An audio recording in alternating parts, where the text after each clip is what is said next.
नमस्कार दोस्तों, आप सभी का स्वागत है हमारे यूट्यूब चैनल ज्ञान दर्शन में। तो दोस्तों, जैसे कि हमारी प्राचीन भारत की इतिहास सीरीज चल रही थी, तो उसका जो है सेकंड पार्ट आज है प्राचीन भारतीय इतिहास के स्रोत। मतलब कि प्राचीन जो इतिहास है उसके स्रोत कहाँ कहाँ से लिया गया है हमारा प्राचीन भारत का इतिहास। तो देखेंगे हम आज की वीडियो में। प्राचीन भारतीय इतिहास की जानकारी हमें मुख्यतः इन स्रोतों से प्राप्त होती है। पहला है शिलालेख, दूसरा है सिक्कों द्वारा, तीसरा है साहित्य स्रोत द्वारा और चौथा है विदेशी संदर्भ द्वारा। तो दोस्तों, आपको हो सकता है कहीं कहीं जो है किसी किताबों में तीन तीन ही प्रकार से दिया गया हो, शिलालेख, साहित्य स्रोत और विदेशी संदर्भ, लेकिन हमारी वीडियो में आपको 4 प्रकार से दिखेगा। तो पहले बात करते हैं दोस्तों हम। तो दोस्तों, आज बात करेंगे हम शिलालेख या पुरातत्व साक्ष्य या स्रोत के बारे में। देखिए दोस्तों, शिलालेख होता क्या है कि वो जो है पत्थरों पे लिखा जाता है। पत्थरों पे लिखे हुए लेख को जो है शिलालेख कहते हैं। अभिलेख के अध्ययन को पुराशास्त्र या एपिग्राफी कहते हैं। देखिए, पुराशास्त्र जो है हिंदी का शब्द हो गया और इंग्लिश का शब्द जो है एपिग्राफी हो गया। तीसरा जो पॉइंट है हमारा, वो है पुराने दस्तावेजों की प्राचीन तिथि के अध्ययन को हम पुरालिपि शास्त्र या पेलियोग्राफी कहते हैं। दोस्तों, जो अभिलेख है हमारे, वो हो सकते हैं कि मोरों पे अभिलेख किए गए हों, स्तूपों पे अभिलेख किए गए हों, ईंटों पे होगा या मूर्तियों या मंदिरों में कहीं भी हमें जो है अभिलेख मिल सकता है। अब जो है बात आती है कि सबसे प्राचीन अभिलेख कहाँ से मिला है। तो सर्वाधिक प्राचीन अभिलेख जो है बोगाई कोई एशिया माइनर नामक स्थान पे मिला है। ये जो बोगाई कोई एशिया माइनर नामक स्थान है, ये आपका तुर्की तुर्की वाला साइड है। तो यहाँ से प्राप्त हुआ है ये 1400 ईस्वी पूर्व में। इस अभिलेख इस अभिलेख पर वैदिक काल के देवता इस अभिलेख पर वैदिक काल के देवता इंद्र, मित्र, वरुण, नासत्य और अश्विनी कुमार के नाम से मिलते हैं। इस अभिलेख में जो है दोस्तों, इंद्र, मित्र, वरुण और नाथ से उसी को जो है अश्विनी कुमार के नाम से जाना जाता है। उनके नाम अंकित मिलते हैं। सिक्कों सिक्कों की तरह शिलालेख जो है देश के विभिन्न संग्रहालयों में सुरक्षित है। देखिए, सिक्के जो है हर किसी शासक ने अपने बनाए थे। तो उसी की तरह जो है शिलालेख भी जो है संग्रहित है कहीं ना कहीं। तो लेकिन सबसे बड़ी संख्या में यह मैसूर के मुख्य पुराविद की कार्यालय में सुरक्षित है। सर्वाधिक जो है मैसूर की कार्यालय में स्थित है। भारत में सबसे प्राचीन और पठनीय शिलालेख अशोक के हैं। देखिए दोस्तों, जो भारत में जो है बहुत सारे जो है शासकों ने अपने शिलालेख लिखवाए, लेकिन उसमें जो है पठनीय और प्राचीन प्राचीन तो उसे हो सकता है कि अशोक से पहले के भी हो, लेकिन उनको जो है पढ़ा नहीं गया है। तो सबसे प्राचीन हम बोल सकते हैं कि अशोक के हैं और इसी के जो है पठनीय भी है। अशोक के अभिलेख अशोक के अभिलेख दोस्तों चार भाषाओं में या 4 लिपि में प्राप्त हुआ है, जिसमें यूनानी, ब्राह्मी, खरोष्टी और अरमाई लिपि है। सर्वप्रथम जेम्स प्रिंसेप ने अशोक के अभिलेख को पढ़ने में सफलता प्राप्त की थी। देखिए दोस्तों, सबसे बड़ी समस्या रही है कि अभिलेखों को पढ़ना। तो सबसे पहले सफलता तो जेम्स प्रिंसेप ने की है। उससे पहले भी अंग्रेज़ों ने इसको पढ़ने का प्रयास किया, और उससे पहले जो है भारत के जो विद्वान थे उन्होंने भी पढ़ने का प्रयास किया, लेकिन उनको सफलता नहीं प्राप्त हुई। सबसे पहले जो है जेम्स प्रिंसेप को जो है सफलता प्राप्त हुई। अब आता है गुप्तकाल। गुप्त काल से पूर्व में दोस्तों जो भी अभिलेख थे वो सभी जो है प्राकृत भाषा के थे। कुछ जो है संस्कृत भाषा में लिखे जाते थे, लेकिन अधिकतर जो है प्राकृत भाषा में लिखे जाते थे। लेकिन गुप्त काल के बाद से जो है संस्कृत भाषा बहुत लोकप्रिय हो चुकी थी। उसमें जो है आपका प्रयाग स्तंभ लेख जो है बहुत प्रसिद्ध है। ऐसे कई सारे महत्वपूर्ण लेख हैं जो जिनके बारे में हम आज चर्चा करेंगे। दोस्तों, सबसे पहले आएंगे हम हाथी गुम्फा अभिलेख में। हाथी गुम्फा अभिलेख जो है इसका उत्कीर्ण कलिंग राजा खारवेल ने किया था। ये जो है प्राकृत भाषा में लिखा गया है और इसमें जो है भारतवर्ष का जिक्र है। यानी कि इसमें जो है सबसे पहले इसी अभिलेख में जो है भारतवर्ष को पहले तो वो आर्यवर्त बोला जाता था, तो लेकिन भारतवर्ष का सबसे पहले इसी में जिक्र हुआ है इस नाम से। दूसरा जो अभिलेख है हमारा वो है गिरनार या जूनागढ़ अभिलेख। जूनागढ़ का ही दूसरा नाम गिरनार है, तो इस अभिलेख का है।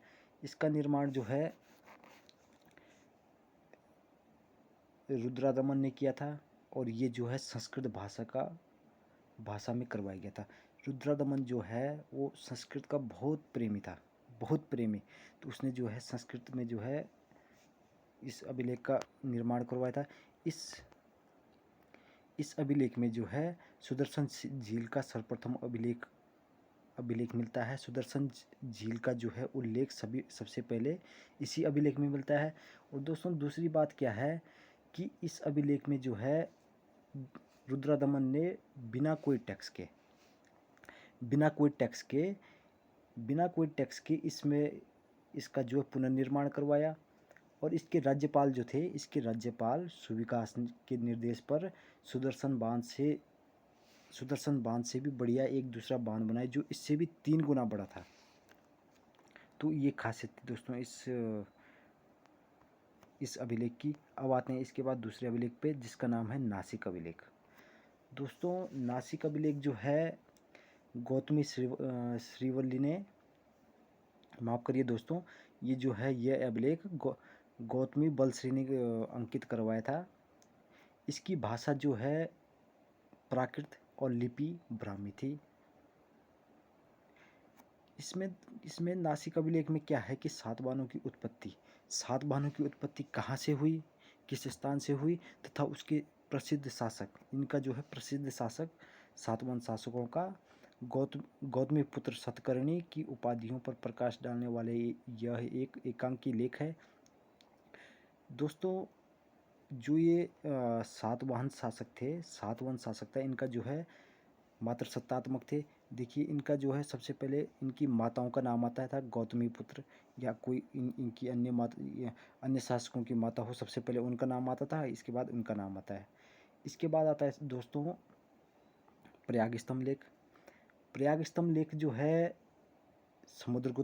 समुद्रगुप्त के दरबारी कवि हरिसेन ने उत्कीर्ण करवाया था। ये जो है संस्कृत भाषा का अभिलेख है, क्योंकि देखिए दोस्तों ये गुप्त काल में आ चुके हैं हम। तो गुप्त काल में संस्कृत का जो है अभिलेख लिखवाना शुरू हुआ था। उससे पहले भी हुआ था, लेकिन कम मात्रा में हुआ था। अब जो है लगातार जो है संस्कृति भाषा में इस अभिलेखों का उत्कीर्ण हुआ है। तो हरिसेन ने इसका उत्कीर्ण करवाया। इस अभिलेख में जो है समुद्रगुप्त के विजय के बारे में बताया गया है। समुद्रगुप्त ने कहाँ कहाँ विजय की और भारत के कितने बड़े क्षेत्र को उसने विजय प्राप्त की, उसका जो है पूरा का पूरा इसी अभिलेख में स्थित है। अब आते हैं दोस्तों हम अपने इसके बाद जो अभिलेख है वो है ऐहोल अभिलेख। इस अभिलेख को दोस्तों पुलकेशिन द्वितीय ने करवाया था। पुलकेशिन द्वितीय के बारे में आप सभी को पता है कि इसने जो है एक राजा हर्षवर्धन, ये जो है गुप्त काल के बाद एक अंतिम हिंदू शासक भी बोल सकते हैं इनको। तो बहुत महान शासकों में इनकी गिनती होती है। तो उनको पराजित किया था। तो उन्होंने ये लेख उत्कीर्ण करवाया था। और इसकी जो भाषा थी वो संस्कृत थी, क्योंकि गुप्त काल के बाद है। तो ये जो है भाषा संस्कृत थी। और इसमें जो है हर्ष और पुलकेशिन के मध्य हुए युद्ध का वर्णन मिलता है। इसके बाद है दोस्तों मंदसौर अभिलेख जो है ये मध्य प्रदेश में स्थित है। इस अभिलेख को मालवा नरेश यशोवर्मन ने उत्कीर्ण करवाया था। इस अभिलेख को दोस्तों मालवा के राजा हुए थे यशोवर्मन, उन्होंने उत्कीर्ण करवाया था। इसकी भाषा संस्कृत और लिपि गुप्त है। दोस्तों जैसे कि पिछले वीडियो में हमने बताया था कि ब्राह्मी लिपि सबसे प्राचीन है। उसी से जो है सभी भाषाओं का विकास हुआ है। तो उसके बाद ब्राह्मी के बाद गुप्त के बाद खरोष्टी हो गई आपकी, और उसी से जो है हमारे देवनागरी लिपि और अन्य लिपियाँ जैसे गुरुमुखी हो गई। बहुत सारी लिपियाँ जो है मराठी जो लिपि लिखी जाती है मराठी भाषा की, उसमें जो है सारी इसी से विकास हुआ है। और इस अभिलेख में रेशम बुनकरों की श्रेणियों की जानकारी मिलती है। सबसे महत्वपूर्ण दोस्तों इसमें जो है पॉइंट है, इस अभिलेख में रेशम बुनकरों की श्रेणियों की जानकारी मिलती है। इसके बाद चलते हैं दोस्तों दूसरे अभिलेख, ग्वालियर अभिलेख में। तो ग्वालियर अभिलेख में क्या होता है दोस्तों, ग्वालियर अभिलेख जो है दोस्तों, ये भी प्रतिहार नरेश या मालवा नरेश यशोवर्णन ने उत्कीर्ण करवाया था। इस अभिलेख पर संस्कृत में मातृछेद द्वारा सूर्य मंदिर के निर्माण का उल्लेख है। जो मातृछेद व्यक्ति था उसने जो है सूर्य मंदिर का निर्माण के उल्लेख इसमें किया था। और इसमें जो है अलेक्जेंडर कनिंघम ने 1862 में इसे देखा। इससे पहले जो है हो सकता है देखा है तो बहुत सारे लोगों ने है, लेकिन सबसे पहले इसने जो है उस समय ब्रिटिश जो वायसराय था उसको दिखाया होगा। तो देखने का मतलब ये होता है। इसके बारे में उसी वर्ष प्रकाशित किया। और इसकी जो लिपि है वो गुप्त है और भाषा संस्कृत है। देखिए दोस्तों, जैसा कि यहाँ पे लिखा गया है एक वाक्य, अलेक्जेंडर कनिंघम ने 1862 में इसे देखा तो बहुत, जब यशोवर्णन ने अंकित किया होगा उसके बाद से जनता जो है इसे देखती आ रही है। लेकिन यहाँ पे मतलब ये होता है कि उसने जो है एक बहुत बड़े क्षेत्र में इसका जो है प्रचार किया। अब हम आते हैं वास्को डी गामा के ऊपर। तो वास्को डी गामा ने भारत के समुद्री मार्ग की खोज की। क्या भारत का समुद्री मार्ग इससे पहले नहीं था? उससे पहले भी उस क्षेत्र से व्यापार होता था। और वास्को डी गामा के आने से पहले या उससे भी कई सालों पहले इसमें जो है व्यापार होता था। लेकिन उस रास्ते को प्रॉपर ढंग से जो है किसी ने जो है बनाया नहीं था। तो उसने जो है जो कोपेनहेगन से और हमारा कोचिन तक आया था, तो वो वाला रास्ता बनाया था। इस वजह से जो है समुद्री मार्ग की खोज की उसने की थी। तो ऐसी कई सारी चीज़ें हैं जिसमें जो है बताया जाता है उसने जो है। अब आप उत्तराखंड में आएंगे, उत्तराखंड में बेली ऑफ फ्लावर्स है, फूलों की घाटी बोलते हैं उसे। तो उसकी खोज की थी। तो उससे पहले क्या वो जगह किसी ने देखी ना हो, ज़रूर देखी है, लेकिन उसने जो है विश्व के सामने सबसे पहले लाया था। इसलिए जो है हम उसे उसका जो संस्थापक या उसे जो है खोजकर्ता मानते हैं। उसी प्रकार से यहाँ पे लिखा गया, अलेक्जेंडर कनिंघम ने 1862 में इसे देखा था। इसके बाद आते हैं दोस्तों हम भीतरी स्तंभ लेख पे। जो अगला हमारा अभिलेख है वो है भीतरी स्तंभ लेख। ये अभिलेख जो है यूपी में स्थित है, अपने उत्तर प्रदेश में। इस अभिलेख को स्कंदगुप्त ने उत्कीर्ण करवाया था। देखिए दोस्तों, जो भीतरी स्तंभ लेख है वो जो है इस वजह से महत्वपूर्ण है। इसमें जो है भारत में होने वाले हूण आक्रमण की जानकारी इस अभिलेख से प्राप्त होती है। दोस्तों, जो हूण आक्रमण था वो आपका स्कंदगुप्त से लेके और अंतिम जो राजा थे उनके गुप्त वंश के, वहाँ तक जो है ये हम देखेंगे कि हूण जो है उन्होंने वहाँ पे परेशान किया हुआ था गुप्त शासकों को। अब आते हैं इसके बाद दोस्तों, दूसरा जो हमारा अभिलेख है वो है देवपाड़ा अभिलेख। इस अभिलेख का निर्माण जो है बंगाल के शासक विजय सेन ने करवाया था। यही इसके बारे में, और कोई जानकारी इसके बारे में नहीं है। इसके बाद आते हैं दोस्तों हम अपने अगले अभिलेख बेसनगर गरुड़ स्तंभ लेख पे। ये जो अभिलेख है ये मध्य प्रदेश के विदिशा जिले में स्थित है। इसका निर्माण 110 ईसा पूर्व हेलियोडोरस ने कराया था।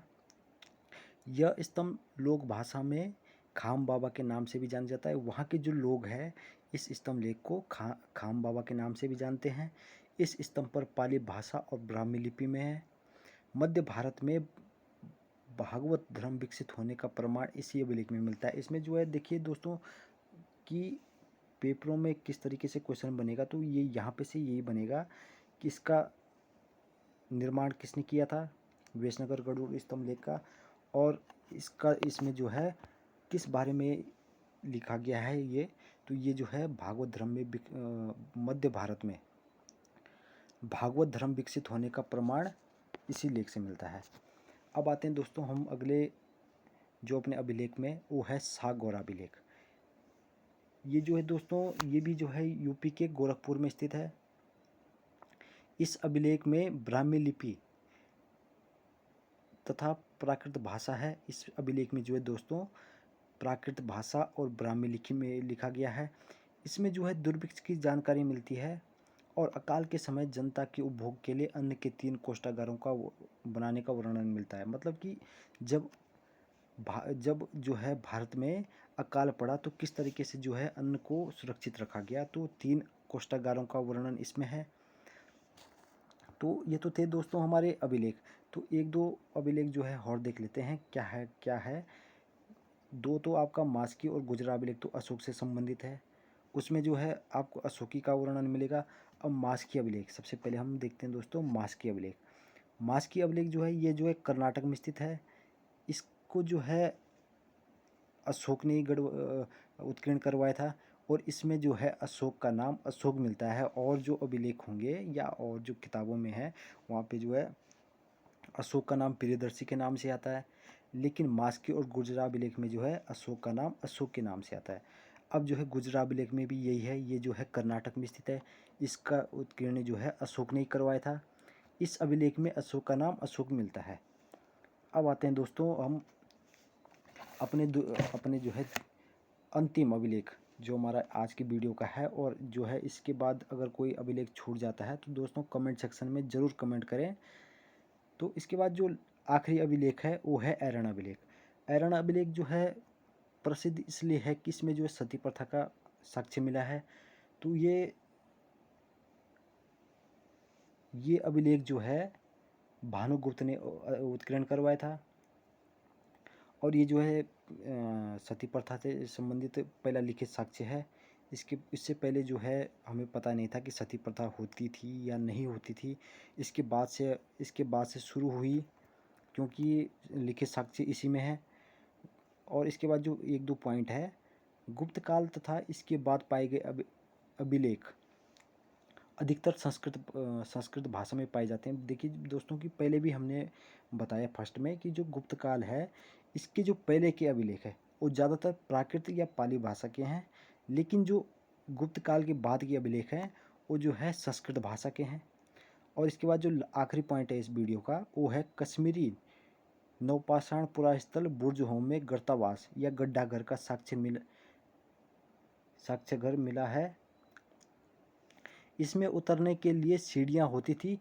इसमें जो ये गड्ढा घर था कश्मीरी नवपाषाण पुरास्थल, इसमें जो है जो गड्ढा घर था उसमें जो है उतरने के लिए सीढ़ियाँ थी, यही इसमें पॉइंट है।